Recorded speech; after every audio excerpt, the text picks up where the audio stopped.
Hello everyone, Teacher Brett here, and welcome to our first video in the book club series. These are a series of short stories called Aesop's Fables.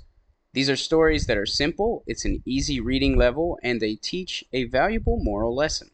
I will read the story and you can listen and follow along. Let's get started. Book 1, The Dragon Hunter. Don't judge too early. Once upon a time, there is a brave knight named Leo. Leo wants to be a hero and catch a dragon. He wears shiny armor and has a sparkly sword. Leo goes on a big adventure to find a dragon. He walks through the forest, hearing birds sing. He sees tall trees and pretty flowers. Soon, Leo sees a cave. He thinks, maybe the dragon is in there. He goes inside, ready to be brave. But oh no, a big dragon comes out of the cave. The dragon is red and has scales. Leo is scared but doesn't run away. Leo talks to the dragon. "I'm Leo the knight. I'm here to catch you," he says. The dragon looks sad. The dragon says, "I don't want to be caught. I want to be friends." Leo is surprised. He never thought a dragon could want a friend. Leo and the dragon talk more.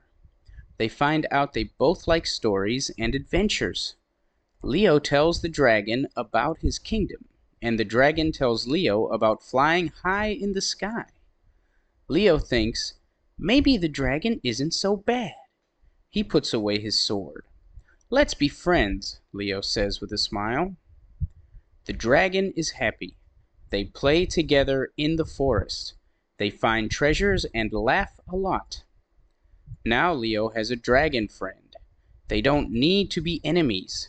They show everyone that even different creatures can be pals. Leo is a hero, not because he caught a dragon, but because he made a friend. And they have wonderful adventures together in a world where knights and dragons can be friends forever. Book 2, The Lion and the Mouse. No one is too small. Once upon a time, in a big green jungle, lived a brave lion named Leo and a tiny mouse named Mia. Leo was the king of the jungle, and all the animals respected him. Mia, on the other hand, was so small that nobody noticed her. One sunny morning, Leo was taking a nap under a tree. Mia was playing nearby when she accidentally woke up the lion with her tiny squeak. Leo was very annoyed and roared loudly at Mia. Mia was scared and apologized. "I'm sorry, Mr. Lion. I didn't mean to wake you up." Leo laughed. "Little mouse, you're too small to be of any help, and your voice is so tiny that no one can hear you." Mia felt sad, but she didn't give up. She replied, "Even though I'm small, I can still do good things." One day, while Leo was taking a walk, he got caught in a big net that hunters had set up. He roared and struggled, but he couldn't break free. All the other animals were afraid to help him. Mia heard Leo's roar and rushed to the scene. She saw Leo trapped in the net and said, "Don't worry, Mr. Lion, I'll help you." Mia used her sharp teeth to nibble and chew through the net's ropes. It took some time, but Mia's determination paid off. Finally, she chewed enough ropes for Leo to wiggle out and escape. Leo was amazed and grateful. He said, "Little mouse, you saved me. I was wrong to think that size is the only thing that matters. You have a big heart and courage." All the animals in the jungle gathered around and cheered for Mia. From that day on, Mia wasn't just a tiny mouse. She was a hero. Leo and Mia became the best of friends. They played together and helped each other. Leo learned that it's not just the big and strong who matter, but also the small and determined. And Mia learned that even the tiny creatures can make a big difference. The other animals in the jungle also learned a valuable lesson. They saw how a small mouse had saved the mighty lion. They realized that everyone, no matter their size, has something special to offer. Book 3, Benny the Bear. You might already have what you need. Benny the Bear. In a forest, there was a little bear named Benny. Winter came and everything turned cold. Benny felt chilly, even with his soft fur. His mom, Mama Bear, saw him shivering.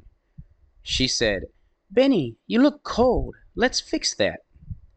Mama Bear gathered things from the forest. She made gloves for Benny using leaves and feathers. Benny's paws felt warm and happy. But Mama Bear didn't stop. She made a hat with flowers and leaves. Benny's head and ears were cozy now. Days passed, and Mama Bear made a scarf from spider webs and socks for Benny's feet. She even made a small backpack. Mama Bear's biggest project was a fur coat. She used feathers, moss, and leaves to make it. Benny felt snug and comfy in the coat.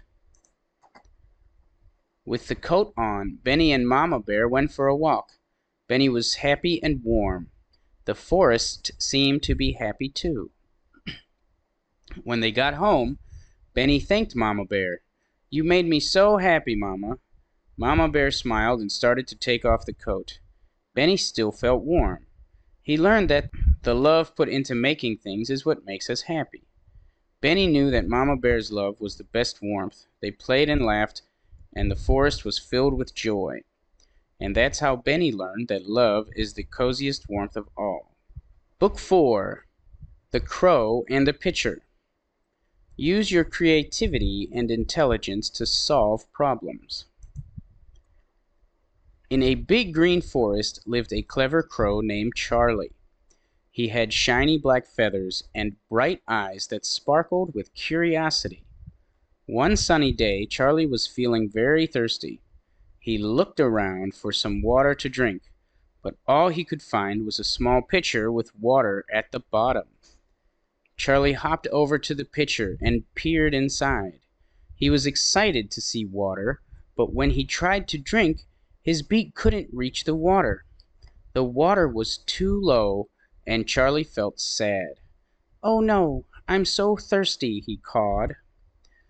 But Charlie was not the kind of crow to give up easily. He looked around and saw some shiny pebbles on the ground. An idea popped into his head. "I can use these pebbles to get the water up," he thought. Charlie picked up a pebble and carefully dropped it into the pitcher. He saw the water rise a tiny bit. He dropped another pebble, and the water rose a bit more. Charlie was excited now. He kept dropping pebble after pebble, and the water kept rising higher and higher. After dropping many pebbles, Charlie was thrilled to see the water was now close enough for him to drink. He happily drank the water and felt refreshed. "Hooray, I did it," Charlie cawed proudly. Just then, a wise old owl named Olivia flew by. She noticed Charlie's happy dance. "Hello, Charlie, why do you look so pleased?" Olivia asked. Charlie told Olivia the whole story about how he used pebbles to raise the water level in the pitcher. Olivia listened carefully and smiled. "Charlie, you are truly clever. You used your brain to solve a problem. That's very impressive." Charlie blushed with pride. "Thank you, Olivia." Olivia continued, "Remember, Charlie, using your intelligence and thinking outside the box can help you overcome challenges in life. Keep using your clever ideas." Charlie nodded and thanked Olivia for her kind words. From that day on, Charlie felt even more confident in his abilities. He knew that with a little creativity and hard work, he could find solutions to all sorts of problems. And so, Charlie, the clever crow, became known throughout the forest for his smart thinking. Whenever he faced a challenge, he would remember the day he used pebbles to quench his thirst. He knew that no matter how big or small the problem was, he could find a way to solve it. And so, in the big green forest, the story of Charlie the Clever Crow and the pitcher became a tale of inspiration, reminding everyone that intelligence and determination can lead to success, no matter how challenging the situation may be. Book number 5. The Boy Who Cried Snake.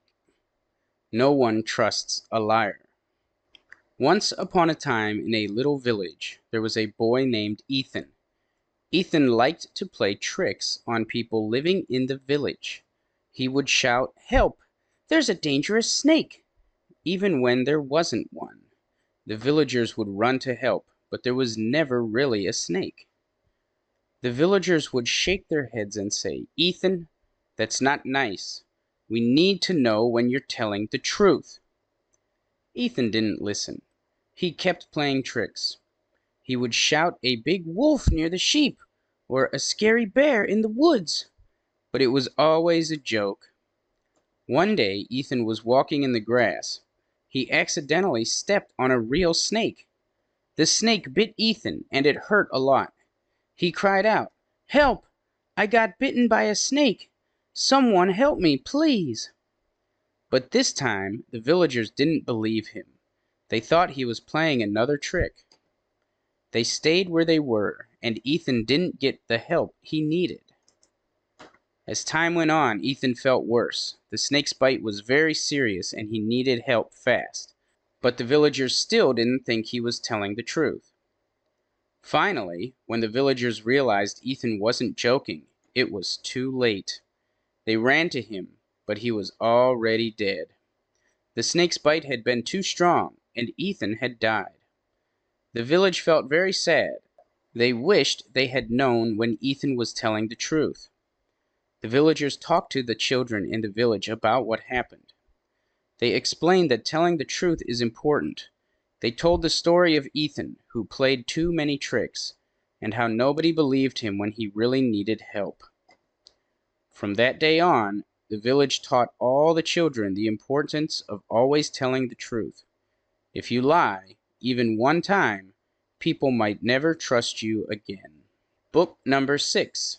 Felix and the Grapes. Don't give up. Once upon a time, there was a smart fox named Felix. He lived in a nice forest with trees and flowers. One sunny day, Felix saw some grapes hanging on a vine. The grapes were purple and looked yummy. Felix wanted those grapes. He jumped and jumped, but the grapes were up high. He tried to climb a tree, but still couldn't reach them. "I want those grapes," Felix said, feeling upset. He tried and tried, but the grapes were too far. Felix was tired and sad. "Maybe those grapes are not tasty," he said, even though he really wanted them. Days went by, and Felix played with his forest friends. He forgot about the grapes. One day, Felix saw some birds eating the grapes. They were so happy and enjoyed the grapes. Felix looked at the grapes and thought, "Maybe the grapes were tasty after all. I just couldn't reach them." He felt a little silly for not trying again. From that day, Felix remembered that it's okay to try and not give up. He learned that being too proud can make you miss good things. Felix was happy he learned a lesson from the grapes. Felix played and had fun in the forest, knowing that trying and learning were important. And sometimes, even if you can't get what you want, you can still get something even better, like a good lesson. Book number 7. The Fox and the Mask. Don't let money and fancy things change who you are. In a colorful meadow lived a curious and clever fox named Felix. Felix had a bright orange coat and a bushy tail. One sunny morning, he found something shiny near a bush. It was a beautiful mask made of wood and painted with bright colors. Felix had never seen anything like it. He picked up the mask and looked at his reflection in a nearby puddle. "Wow, this mask is amazing!" he exclaimed. He put the mask on and felt like a whole new fox. The mask made him look mysterious and elegant. Felix wore the mask everywhere he went. The other animals in the meadow were amazed by his fancy appearance. "Look at Felix, he's so stylish," they whispered to each other. But wearing the mask had a funny effect on Felix. He began to feel different when he wore it, almost like he was someone else. He started acting a bit snobbish and ignored his old friends.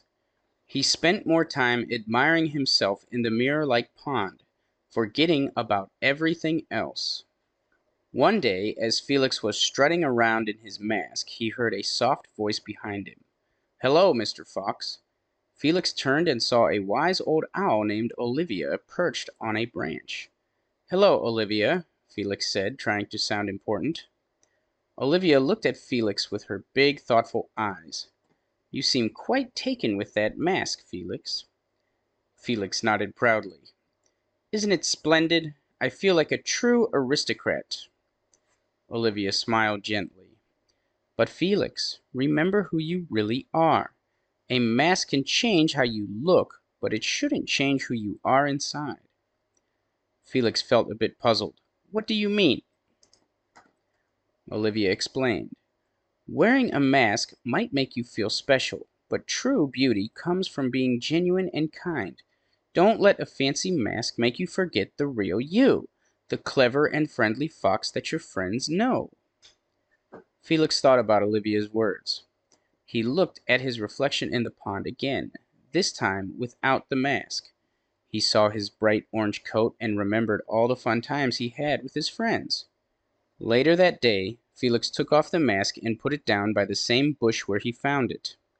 He visited his friends and apologized for acting distant. "I'm sorry for being silly," he said, feeling a bit embarrassed. His friends forgave him with warm smiles. "We like you just the way you are, Felix." From that day on, Felix learned a valuable lesson. He realized that he didn't need a fancy mask to be special. Being himself and treating others kindly made him truly unique. And so, Felix the Fox continued to explore the colorful meadow with his bright orange coat and his bushy tail. He laughed, played, and shared stories with his friends, never forgetting the day he thought he needed a mask to be important. The mask remained near the bush, a reminder that true beauty comes from within, and whenever Felix walked by, he would give the mask a little nod, thankful for the lesson he had learned. Book 8. The Fox and the Crow. Don't always believe flattery. In a quiet forest there lived a sly fox named Freddie and a clever crow named Clara. Freddie was known for his cunning tricks, and Clara had the shiniest black feathers. One sunny morning, Clara found a big piece of yummy cheese. She flew up to a branch and held the cheese in her beak. "Caw, caw, look at my tasty cheese," she cawed proudly. Freddie the Fox heard her and hatched a crafty plan to get the cheese. He walked up to Clara and said, "Good day, Clara. Your black feathers are so beautiful, and your voice sounds like music. Could you please sing a song for me?" Clara was flattered by Freddie's words. She loved to sing, and she thought making a new friend would be nice. So she opened her beak to sing a sweet melody. As soon as Clara opened her beak to sing, the cheese dropped down and landed right in front of Freddie. He quickly grabbed the cheese with a sly grin and gobbled it up before Clara could even finish her song. Fooled. Clara was surprised and sad. She realized Freddie had tricked her with his flattering words. "Oh no, my cheese is gone," she cried in disappointment. Freddie chuckled. "Thank you for the delicious cheese, Clara. You fell for my clever trick." Clara felt her heart sink as Freddie walked away, leaving her alone and sad. She wished she hadn't been so trusting and had listened to her instincts. And so, Clara learned a valuable lesson about not trusting everyone who says nice things. She watched as Freddie disappeared into the forest, feeling regret for being fooled. Book 9. The Milkmaid and Her Pail. Don't count your money before it's in your hand. Once upon a time in a little village lived a milkmaid named Molly. She was known for working hard and dreaming big. One sunny morning she set off to the market with a pail of fresh milk on her head, full of hopes and ideas. Molly's pail was brimming with milk, and as she walked along she started to think about what she could do with the money from selling the milk. "I'll sell this milk and get some eggs. Those eggs will hatch into chicks, and I'll have lots of eggs to sell," she thought happily. With each step, Molly's ideas grew even more exciting. "After selling the eggs, I can buy a goat. The goat will have little baby goats, and I can sell their milk and cheese," she imagined with a grin. Molly felt so joyful thinking about her future with all these animals. As she walked, she started talking to herself about her plans. "Then, with the money from the goat's milk, I'll buy a cow. The cow will give me lots of milk, and I can sell that milk and make even more money," she said aloud, her heart filled with dreams. Molly's excitement made her forget to watch where she was going. She started to swing her arms and dance a little. "With the money from the cow's milk, I'll buy a fancy dress and go to the city. Everyone will admire me in my beautiful dress," she continued. But as she twirled and talked about her plans, she accidentally knocked her pail of milk with her hand, and it toppled over. All the milk spilled onto the ground, and Molly's dreams seemed to vanish like mist in the warm sun. Molly looked at the spilled milk and felt so sad. She had been lost in her dreams and hadn't paid attention. Her big plans had disappeared just like that. Molly sat down, her head hanging low. A kind old woman passing by saw Molly and asked what had happened. Molly told her the whole story, from her dreams of eggs and chickens to goats and cows and even the beautiful dress. The old woman smiled gently and said, "Molly, it's good to dream, but it's also important to pay attention to what we're doing now." Molly nodded, understanding the wisdom in the old woman's words. She realized that while dreams were wonderful, she needed to focus on her work and the present moment too. The old woman helped Molly clean up the spilled milk and said, "Remember, Molly, don't let spilled milk bring you down.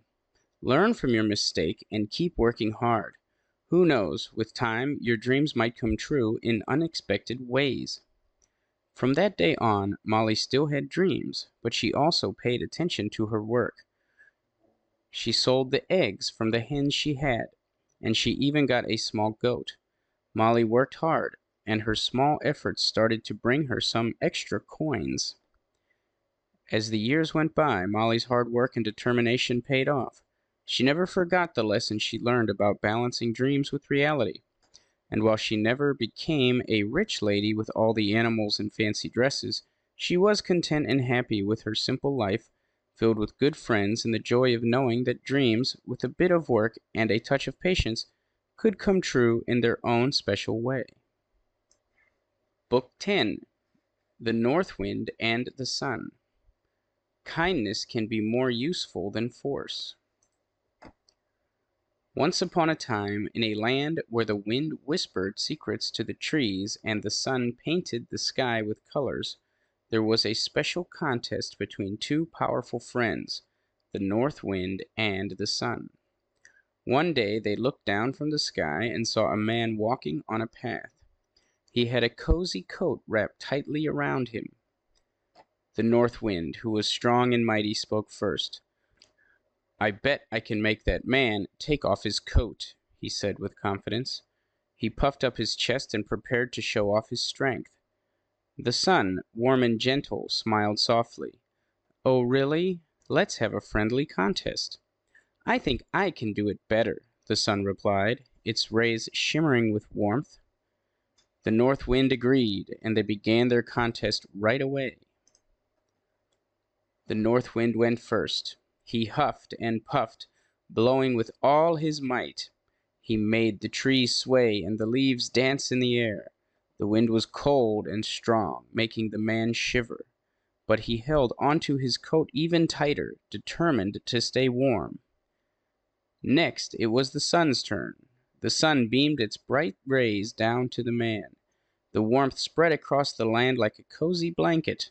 The man felt the gentle heat on his skin, and his shivering stopped. He started to feel warm and comfortable. As the sun continued to shine, the man's face turned red and began to sweat. The warmth wrapped around him like a friendly hug. He realized he was getting too hot in his coat. With a smile, the man took off his coat and held it in his hands. The sun had won the contest. The North Wind looked surprised. "How did you do that, sun?" he asked, a bit puzzled. The sun chuckled warmly. "I showed kindness and gentleness, and that's why the man felt comfortable enough to take off his coat. Sometimes being gentle is stronger than being strong," the sun explained. The North Wind nodded in understanding. He learned that using force wasn't always the best way to make things happen. From that day on, the North Wind and the sun became even better friends. They worked together to bring warmth and comfort to the world. The North Wind would help the sun by spreading clouds when it got too hot, and the sun would share its bright rays to melt the snow when the North Wind blew too cold. And so, in the land where the wind whispered secrets and the sun painted the sky, the North Wind and the sun taught everyone the wonderful power of gentleness and warmth. Book 11. The Goose That Laid the Golden Egg. Greed can cause you to lose what you already have. Once upon a time, there was a farmer named Ben. He lived with his wife Lily on a cozy little farm. On that farm, they had a very special goose named Goldie. Goldie was no ordinary goose. She was magical. Every morning, when Ben went to check, he found a shiny golden egg in Goldie's nest. Oh, how Ben and Lily rejoiced! The golden eggs were worth a lot of shiny pennies, and it made them happy. One morning, Ben had thought. He whispered to Lily, "What if Goldie can lay more than one golden egg? Imagine how much shiny treasure we could have." Greed began to fill his heart. Day by day, Ben grew more greedy. He wanted to have all the shiny eggs at once. "I will be the richest farmer in the land," he thought to himself. One bright morning, he went to Goldie's nest. "Listen, Goldie," Ben said with a serious look. "I want all your golden eggs. Lay them all now." Goldie looked at him with her kind eyes, but she didn't understand the words. Ben waited and waited, but Goldie didn't lay any eggs that day. Frustration bubbled up inside him like a pot boiling over. "Goldie must be stubborn," he grumbled.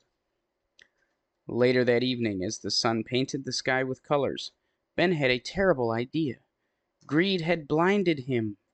"I will take all the golden eggs from Goldie, even if I have to be a bit rough," he whispered to himself.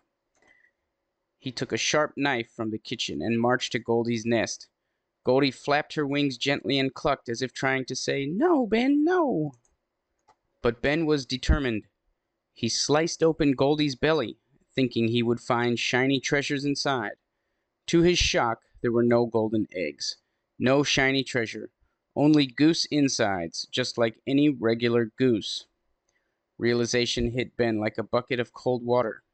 He had been foolish and greedy. Goldie was special, not because of what she had inside, but because of the happiness she brought them. Tears welled up in Ben's eyes. He had lost his special goose forever because of his greed. Lily rushed to his side, and they both felt the weight of their mistake. From that day on, Ben and Lily learned a big lesson. Greed has caused them to lose something truly precious. They missed Goldie's cheerful honks and the joy of finding a shiny egg each morning.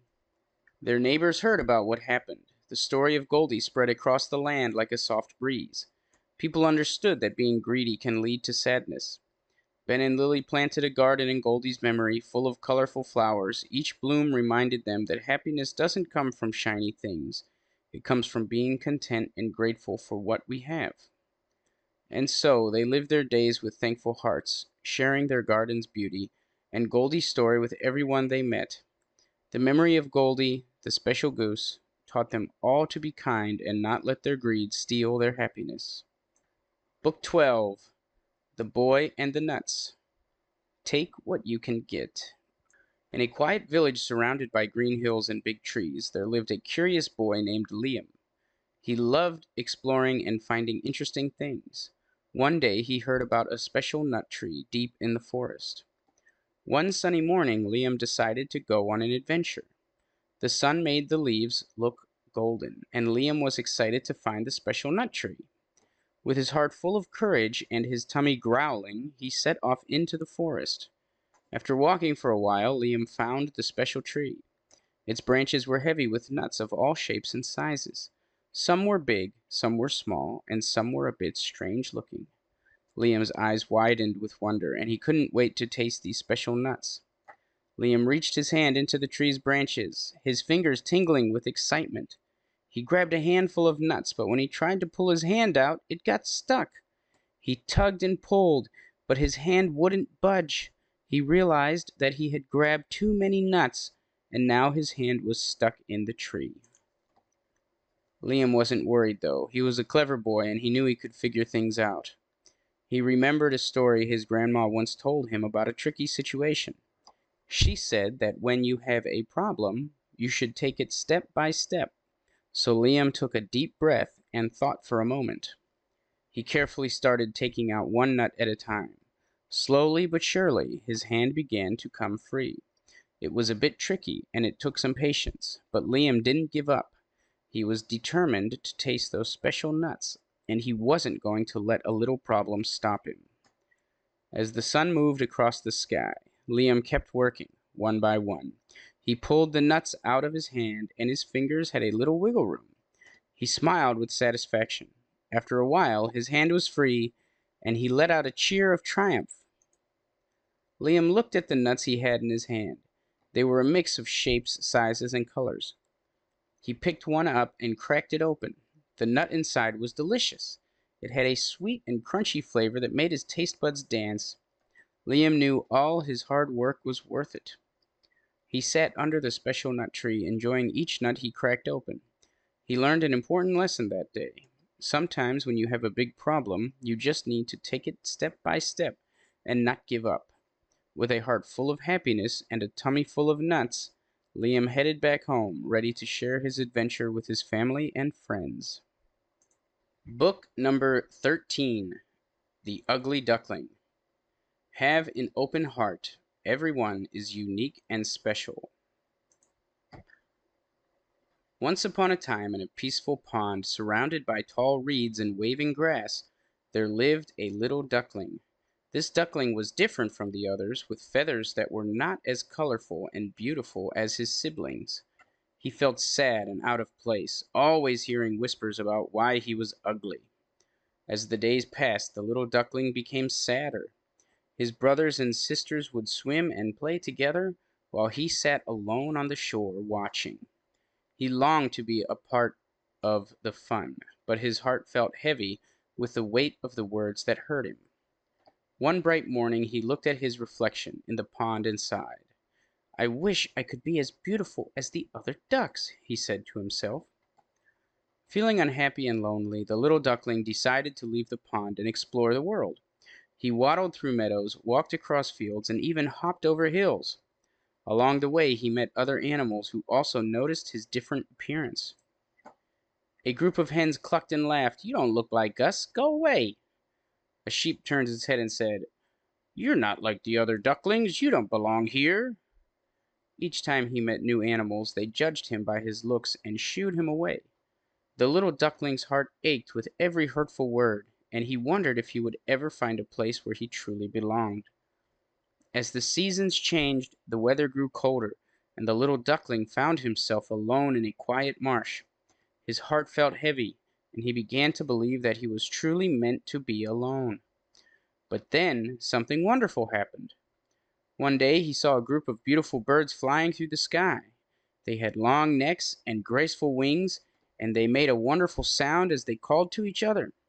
The little duckling felt a spark of hope deep inside his heart. The duckling approached the birds and asked, "Can I join you? I want to fly with you and be part of your group." The graceful birds looked at him kindly and replied, "Of course, you are one of us." With those words, the little duckling felt a warmth he had never felt before. He spread his wings and joined the birds in the sky. As they flew higher and higher, he realized that he was not an ugly duckling at all. He was a beautiful swan. His reflection in the water now showed a creature of elegance and grace. He had grown into what he was always meant to be. He had found his true identity. The other swans welcomed him with open wings, and the once ugly duckling felt a sense of belonging he had never imagined. They flew together, gliding across the water and dancing through the air. The little duckling, now a magnificent swan, felt more joyful and free than he had ever felt before. He thought back to the days when he felt sad and different. He realized that being different was not a bad thing. It was what made him special. His journey taught him that true beauty comes from within and that he should never let others define his worth. And so the swan lived happily ever after with his new friends. He no longer felt like an outcast, but instead felt loved and valued for who he was. His story became an important lesson for all to remember, that it's okay to be different, and that every living being deserves kindness and acceptance. The little duckling turned swan showed that no matter how tough things seem, there's a place where we truly belong, surrounded by those who appreciate us just as we are. It's a lesson that reminds us to be kind, understanding, and open-hearted, just like the graceful swan who learned to embrace his uniqueness and soared above the clouds. Book number 14, The Donkey in the Lion's Skin. You can't pretend to be something you are not. In a peaceful countryside, there lived a donkey named Dotty. Dotty was friendly and kind, but she often felt sad because other animals didn't notice her. She wished she could be as brave and respected as a lion. One sunny morning, while Dotty was wandering near the edge of the forest, she found a lion's skin lying on the ground. It was big and furry, and Dotty got an idea. If I wear this lion's skin, maybe other animals will think I'm strong and brave, she thought. Dotty put on the lion's skin and looked at herself in a nearby pond. She looked quite funny, with her long ears sticking out of the lion's mane, but she felt excited and hopeful. As Dotty walked around in her new lion skin, other animals in the forest saw her and were amazed. "Look, it's a lion! Run away!" they shouted, scared. Dotty felt proud and happy. Finally, she was getting the attention she wanted. She started roaring as loudly as she could, pretending to be a fierce lion. The animals in the forest were frightened by her roars and hurried away. Dotty laughed to herself, thinking that being in the lion's skin was a great idea. As Dotty continued her lion act, she met a wise old owl named Oliver. Oliver looked closely at Dotty and said, "Hello, young lion. May I ask you something?"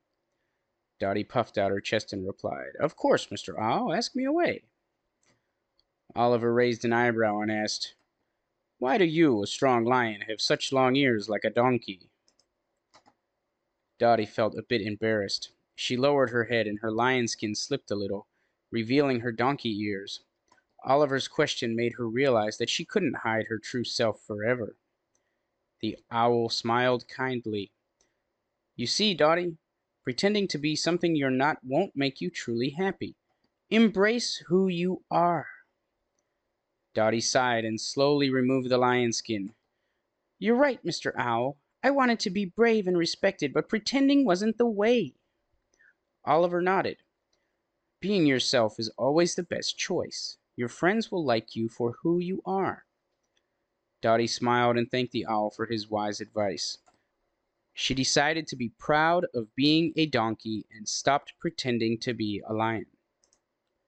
As Dotty returned to her normal self, the animals in the forest were surprised to see her without the lion skin, but instead of running away, they came closer, curious.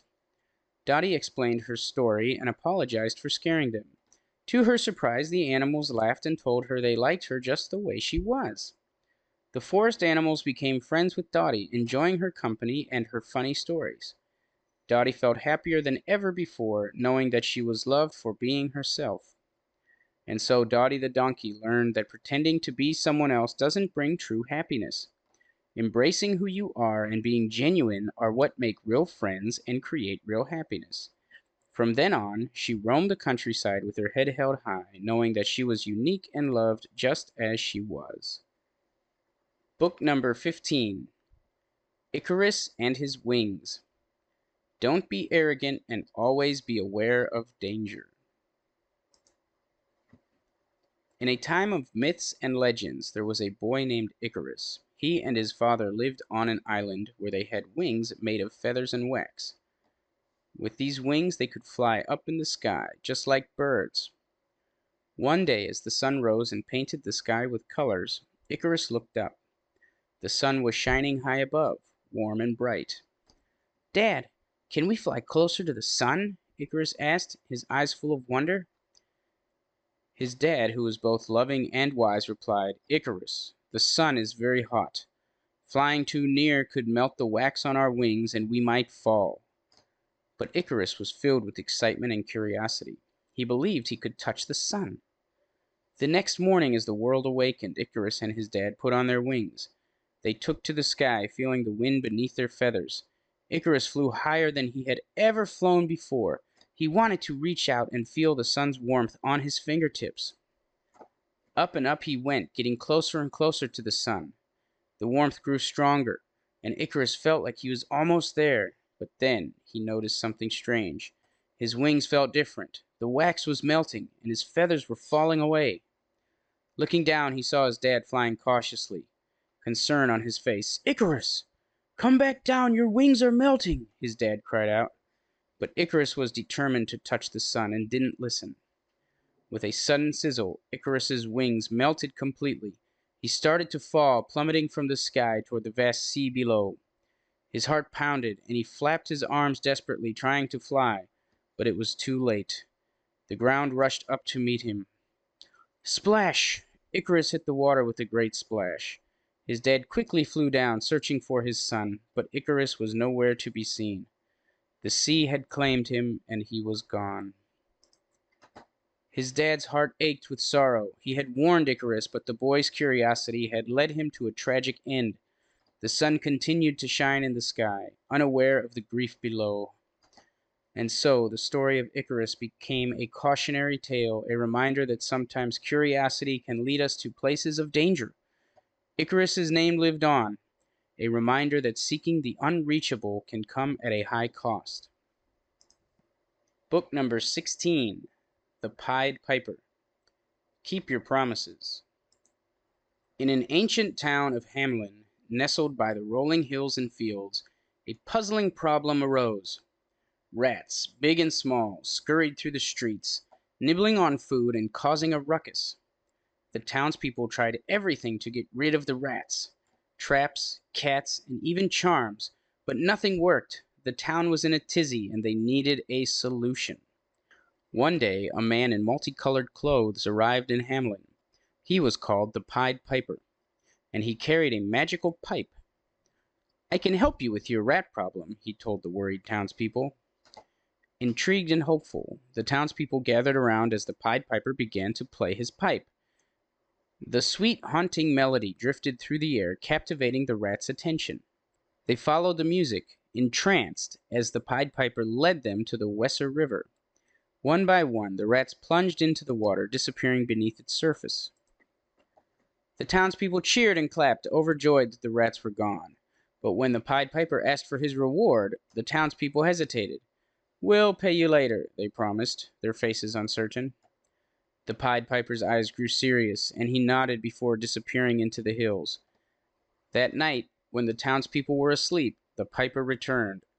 This time, he played a different tune, a melody that was both mysterious and magical. The sound reached the ears of the children of Hamelin, and they awoke to its enchanting call. In their nightclothes, the children followed the piper as he led them away from town. Through the moonlit night, they walked, drawn by the irresistible music. The Pied Piper led them to a hidden valley, where they danced and played until dawn. And when the sun rose, the piper and children were gone, leaving the town empty of laughter and youthful voices. The next morning, the town awoke to a chilling silence. The joyful sounds of children were replaced by the somber whispers of their parents. The truth of the matter became clear. The children were missing, led away by the mysterious Pied Piper. Regret and sorrow washed over the town like a heavy fog. The townspeople realized their mistake in not paying the piper as promised. Their unwillingness to honor their word had cost them dearly. The town that once bustled with life was now a place of emptiness and grief. Generations passed, and the story of the Pied Piper lived on as a haunting reminder of the importance of honesty and keeping promises. The townspeople never forgot the lesson they learned that fateful day. They shared the tale with their children, urging them to always honor their word and treat others with kindness. And so the Pied Piper's story became a timeless lesson for all who heard it. It taught them about the consequences of not keeping promises and the value of treating others with respect. The magical melody that had enchanted the rats and children served as a reminder that actions have consequences, and sometimes the price paid for broken promises could be greater than anyone could have imagined. The town of Hamlin, once known for its bustling streets and joyful laughter, had changed forever. The Pied Piper's haunting music remained etched in their memories, a melody of regret and a reminder of the power of keeping one's word. And though the children never returned, their story continued to echo through the ages, a tale of caution and the lasting impact of choices made long ago. Book number 17, Finding Light in Darkness, The Meaning and Purpose of Life. In a place filled with darkness and sadness, where the air was heavy and the days were long, there lived a man named David. He was in a place called a concentration camp, where people were treated unfairly and had little to eat. Despite the tough times, David held on with a brave heart and a strong spirit. David's days were tough, just like everyone else's, but he had something special within him, a fire that refused to go out. He had four things that helped him keep going, even when others around him were losing hope. First, David held on to love. He had a picture of his wife, Sarah, in his pocket.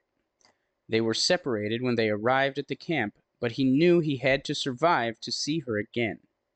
Every night he would take out the picture and whisper, "I love you, Sarah. We'll be together again." This love gave him the strength to get through the difficult days. Second, David always looked for ways to help others. He shared his tiny portion of bread with those who were weaker. He comforted children who missed their families. He became the camp's unofficial storyteller, weaving tales of hope and courage to lift the spirits of those around him. Helping others not only brought a smile to their faces, but also filled his heart with warmth. Third, David had a magical ability to find happiness even in the darkest moments. He would make up silly songs and dance around, making the children laugh despite their troubles. He taught them that even in the midst of suffering, there was room for joy. His positive attitude spread like sunshine, touching the hearts of everyone he met. Lastly, David had dreams for the future. He wanted to become a teacher and help children learn. He imagined a world where kindness and love would conquer hatred. Each night, as he lay on his thin mattress, he would close his eyes and see himself standing in front of a classroom, inspiring young minds. This dream fueled his determination to survive and make a difference. As days turned into weeks and weeks into months, David's actions began to influence those around him. Others started sharing their meager meals, telling stories to lift spirits, and finding reasons to smile. David's spirit was contagious, spreading like a little light in the darkness of the camp. One day, as the sun began to set, David noticed a small flower growing through a crack in the ground. It was delicate and beautiful, a reminder that even in the harshest conditions, life could still bloom. He showed the flower to the others, and soon they started looking for signs of beauty around them. One evening, David overheard two guards talking about an escape plan that some prisoners were hatching. They were planning to fight back against the cruelty and find a way to freedom. David knew he had to join them. He saw this as a chance to bring about the change he had always dreamed of. David and the others gathered secretly, planning their escape with determination in their eyes. They would use their strengths, unity, hope, and the will to stand up against injustice. David shared his four secrets: love, helping others, finding happiness, and holding on to dreams. These became the guiding principles. The night of the escape arrived, and hearts beat fast with excitement and fear. David's fire burned brightly as he thought of Sarah, the children, and the future he had dreamed of. The escape was a success, and the world outside welcomed them with open arms. Years later, David became a teacher, just as he had dreamed. He shared his story with students, showing them that even in the darkest moments, they could find light within themselves. He taught them that love, kindness, and determination were stronger than any challenge they could face. David's story spread far and wide, inspiring people to hold on to hope and stay strong, no matter how tough things might be. And whenever someone faced a difficult situation, they would remember David's words: love, help, happiness, and dreams. These are the things that make us strong. And so, the brave heart of David continued to shine as a beacon of light, reminding us all that even in the darkest times, the human spirit has the power to endure, to uplift, and to triumph. Book 18, The Boy and the Magical Market. If it sounds too good to be true, it probably is. Once upon a time, in a small village, there lived a curious boy named Jake. Jake was known for his adventurous spirit and his desire to learn new things. One sunny morning, he heard about a mysterious market that was said to appear only once a year, hidden deep in the woods. Excitement filled Jake's heart as he set out to find this extraordinary market. After hours of walking through the dense forest, he stumbled upon a clearing where colorful tents and stalls had sprung up seemingly out of nowhere. The market was a bustling place, filled with all sorts of incredible items and people from faraway lands. As Jake wandered through the market, he came across a peculiar stall run by an old man with a long white beard. The stall was filled with magical items that promised to grant instant knowledge and skills. Among them were a magic English book, a bottle of enchanted chef's oil, and a small potted tree.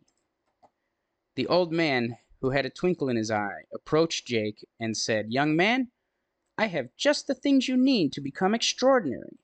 With this magic English book, you'll learn English in just one day. This bottle of chef's oil will turn you into a master chef instantly, and this magic tree, when planted, will bear delicious fruits within a day. Imagine the possibilities." Jake's eyes grew wide with wonder. Learning English had always been a dream of his, and the thought of becoming a master chef and growing his own instant fruit tree sounded too good to be true. He eagerly handed over his coins and left the market with the 3 magical items. As he returned home, clutching his treasures, he could hardly contain his excitement. Bursting into the house, he announced to his mother, "Mom, you won't believe what I've got. A magic English book, chef's oil, and a tree that grows fruit in a day." His mother, a wise and caring woman, looked at him with a mix of concern and amusement. "Jake, my dear," she said gently, "these items may sound amazing, but remember, there are no shortcuts in life." Jake was puzzled. "But the man at the market said they were magic. With this book, I'll learn English in one day, and I can become a chef and have delicious fruits right away." His mother smiled and sat him down. "Let me explain, my son. Learning a new language, becoming a chef, and nurturing a tree all take time and hard work. It's impossible to achieve these things in just one day." Jake looked disappointed. "But the man promised they were magic." His mother nodded. "Sometimes things that sound too good to be true usually are. Real skills and knowledge are built over time with dedication and effort." She continued, "If you want to learn English, you must practice every day for months and even years. Becoming a master chef takes years of training, experimenting, and hard work in the kitchen. And as for the tree, it will indeed grow into a magnificent tree, but it needs care, patience, and time to bear fruits." Jake sighed, realizing the truth in his mother's words. "So you mean these magical items won't work?" His mother hugged him gently. "They may not be truly magical, my dear, but they can still be useful tools. The book can help you learn English if you study it diligently. The chef's oil can enhance your cooking skills if you practice and experiment in the kitchen. And the tree can grow into a beautiful fruit-bearing tree if you care for it patiently." Jake understood that while there were no shortcuts to success, hard work and dedication could make his dreams come true. He decided to put in the effort and time required to learn English, become a skilled chef, and nurture his tree. As the years passed, Jake practiced his English every day, honed his cooking skills, and tended to his tree with love and patience. Gradually, he became fluent in English, a talented chef, and enjoyed the bountiful fruits from his tree. One day, as he shared a delicious meal with his mother under the shade of the fully grown tree,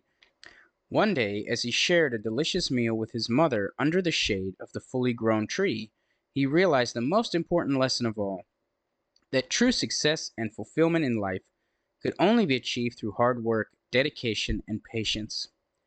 Jake knew that magic shortcuts might be tempting, but the real magic lay in the journey of growth and self-improvement. Book 19, The Mansion in the Woods. Great things are hard to make, but easy to destroy.